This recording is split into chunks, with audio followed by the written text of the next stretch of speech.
Hello tout le monde, j'espère que vous allez tous très bien. Il faut savoir que du coup pour les personnes qui ne me suivent pas sur mes réseaux sociaux, ça fait à peu près 1 mois et demi que j'ai accouché. Donc aujourd'hui, comme vous avez pu le voir dans le titre, on va parler du coup de comment est-ce que j'ai fait pour déclencher mon accouchement. Et du coup, let's go! Donc voilà, donc pour commencer du coup cette vidéo, je vais d'abord vous mettre dans le contexte, donc vous expliquer pourquoi est-ce que avec mon chéri on a décidé de faire ça tout simplement.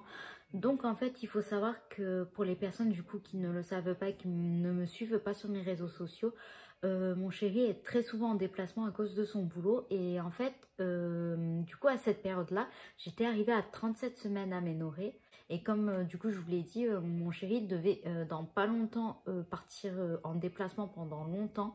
Donc ça voulait dire qu'il ne pouvait pas assister à mon accouchement. Donc en fait on en avait tout simplement discuté avec ma sage-femme qui nous a dit que du coup on pouvait se permettre de déclencher mon accouchement. Et du coup elle nous a donné quelques petits conseils, etc. Et je vais vous expliquer du coup ce qui a marché pour moi et ce qui n'a pas marché. Donc en fait il faut savoir que pendant une semaine avant mon accouchement j'ai fait énormément de ballons.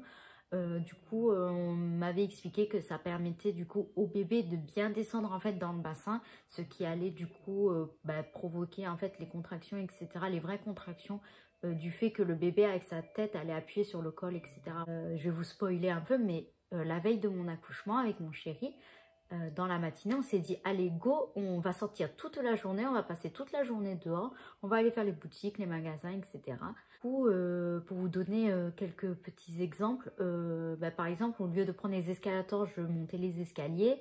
Au lieu de prendre les transports en commun, je marchais énormément. Du coup, une fois qu'on est rentré, donc on est rentré le soir, donc on est parti le matin et après on est rentré le soir. Et en rentrant le soir, j'ai commencé à avoir quelques petites contractions, mais il faut savoir que je suis une personne qui a qui avait du coup un utérus qui était contractile. Donc en fait, on m'a expliqué que ça voulait dire que mon utérus il contractait énormément, donc ça faisait que j'avais énormément de contractions, de faux travail. Donc en fait, ce soir-là, en fait, j'avais énormément de contractions, mais qui ne me faisaient pas très mal. Mais du coup, je me suis pas alarmée là-dessus. Du coup, on est allé se coucher quand même un peu tôt. J'ai quand même fait du ballon encore une fois. J'ai même sorti mon chien. Et en sortant mon chien, en fait, au lieu de prendre l'ascenseur, j'ai monté plein de fois les escaliers. J'ai aussi fait un peu de rangement, un peu de ménage. J'avais nettoyé les vitres, etc. Et voilà, donc après avec mon chéri on allait se coucher parce que du coup le lendemain matin j'avais rendez-vous avec ma sage-femme pour le monitoring. Donc arrivé du coup au matin, donc on se réveille, etc. On prend le petit déjeuner et là je commençais encore à avoir des contractions qui me faisaient un tout petit peu mal, genre ça me gênait un tout petit peu. J'ai essayé avec une application qui s'appelle Contraction tout simplement, je crois. J'ai commencé à noter du coup toutes mes contractions et avec mon chéri on s'est aperçu que j'avais quand même des contractions toutes les 5 minutes assez régulières, mais qui ne faisaient pas forcément mal. Donc encore une fois on s'est pas inquiété à cause du fait que j'avais un utérus contractile. Donc bref, du coup arrive le rendez-vous avec ma sage-femme, donc elle me pose le monitoring, etc. Elle me regarde et elle me dit tiens madame, vous avez énormément de contractions mais très régulières, elles arrivent vraiment toutes les 5 minutes et en plus c'est des contractions à grande intensité.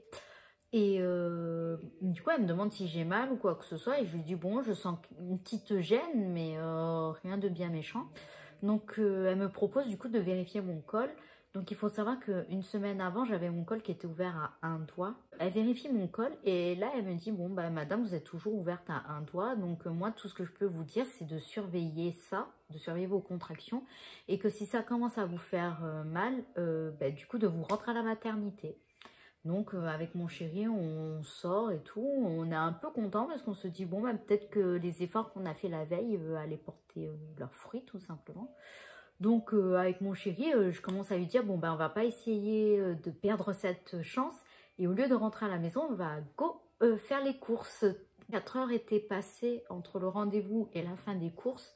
Et du coup là, je commence à dire à mon chéri, j'ai encore des contractions régulières qui ne me font pas très mal. Mais quand même, là, ça commence à durer. Hein. Donc je dis à mon chéri, là on va rentrer à la maison. Je vais manger, essayer de me reposer. Si je vois que ça passe pas, on va se rendre à la maternité. Donc on rentre à la maison, je commence à prendre une douche, je reprends des spasmes, je mange, je me repose et je vois que ça passe toujours pas. Donc je dis à mon chéri, allez viens, on va voir à la maternité et puis on verra ce qu'ils vont nous dire. On se rend à la maternité, une sage-femme me prend en charge, encore une fois me fait passer un monitoring qui dure à peu près 30 minutes. Elle voit qu'en effet j'ai bien des contractions régulières, très régulières, toutes les 5 minutes, à grande intensité, mais elle me regarde et elle me dit, ça se voit à votre visage que vous n'avez pas mal. Donc je lui dis, bah oui, effectivement, je n'ai pas mal. Donc elle me dit, bon bah écoutez, je vais vérifier votre col. Et elle me dit, bon, vous êtes toujours ouverte à un doigt. Donc là, elle me dit, moi, tout ce que je peux vous faire, tout ce que je peux vous dire, c'est bah, de vous renvoyer chez vous parce que vous n'allez pas rester à la maternité, ça ne sert à rien et vous serez mieux chez vous. D'essayer de vous reposer, de reprendre une douche chaude, de prendre des spasons, etc. Et qu'au moment où ça va commencer à vous faire bah, très mal, bah, n'hésitez pas à revenir nous voir. Donc en fait, on rentre à la maison, on est un peu déçus parce qu'on s'était dit, mon col avait sûrement bougé vu les contractions qui perduraient comme ça dans le temps. Mais au final, non. Du coup, on rentre à la maison. Et puis en fait, j'ai commencé à ne pas être très bien. Bon, excusez-moi du coup des précisions que je vais vous donner. Mais c'est surtout en tant que bon conseil. Comme ça, au cas où si ça vous arrive, vous saurez un peu comment réagir. Mais du coup, n'ayez pas peur de ce que je vais vous dire. Mais en fait, en rentrant, j'ai commencé à avoir très mal au ventre, à avoir très envie du coup d'aller à la selle. Donc, c'est ce que j'ai fait. Je suis allée à la selle et ça a été une grosse catastrophe. Du coup, en finissant ce que j'avais à faire, j'ai commencé en fait à me sentir très très fatiguée. Donc, je dis à mon chéri, bon, je vais aller faire une sieste. Je me réveille, je crois, 5 heures après. Et je me réveille en fait en ayant un peu plus mal que ce matin en fait. Donc je dis encore une fois à mon chéri, je vais prendre une douche chaude, je vais prendre des spasons, on va manger ce soir et puis on va voir, Donc le temps avance et puis au fur et à mesure, après avoir fini de manger en fait, je commence à avoir mal mais assez mal quand même. Mais je dis à mon chéri, j'ai pas envie d'y aller pour rien, donc viens on va se coucher parce qu'il était un peu tard, il était minuit, 1 heure. Donc je lui dis, viens on va se coucher. Et puis si je vois que je commence à avoir vraiment très très mal, on ira à la maternité. Donc on va se coucher et tout. Je crois qu'on dort à peu près 1 heure. Enfin lui il dort 1 heure, moi j'arrivais pas trop à dormir avec les contractions déjà que j'avais. Mais voilà, donc 1 heure passe et puis là je commence à avoir très mal. Pour ceux qui ne le savent pas, voilà, j'ai une maladie qui s'appelle endométriose, mais je vous ferai sûrement une vidéo à part là-dessus. Mais à cause de mon endométriose, en fait, à chaque moment de mes règles, j'ai extrêmement mal au ventre, mais mal à un point inimaginable. Mais en fait, les contractions que j'ai eues pendant mon accouchement, c'était un peu semblable aux douleurs que j'avais pendant les règles, mais ça, c'est dû à ma maladie. Du coup, là, je commence à avoir très mal et je me dis, ah oui, là, ça fait très mal. Ça fait un peu comme... un peu semblable du coup aux grosses douleurs que j'ai pendant mes règles, sauf que quand je prends un médicament ça passe, sauf que là comme je vous l'ai dit, j'avais pris des spasons, j'avais pris une douche chaude, rien n'y faisait, j'avais toujours très mal. Et puis je voyais que ça commençait à monter en intensité et du coup là je dis à mon chéri, il faudrait quand même qu'on aille à la maternité. Donc là go, on prend la valise qu'on avait heureusement préparée à l'avance. Donc on prend toutes les affaires et tout, on go vite à la maternité. Donc là on arrive à la maternité, on me prend en charge et tout. Donc on voit dans mon dossier en fait que j'étais déjà venue dans la journée mais que ça n'avait rien donné. Donc bon, encore une fois, je suis prise en charge par une sage-femme qui me refait passer un monitoring, qui me refait un examen du col. Au monitoring, on voit que j'ai toujours des grosses contractions, etc. Donc là par contre j'avais très mal. Elle vérifie mon col et là... figurez-vous que mon col n'a pas bougé. Ou en tout cas, il a bougé juste de quelques millimètres.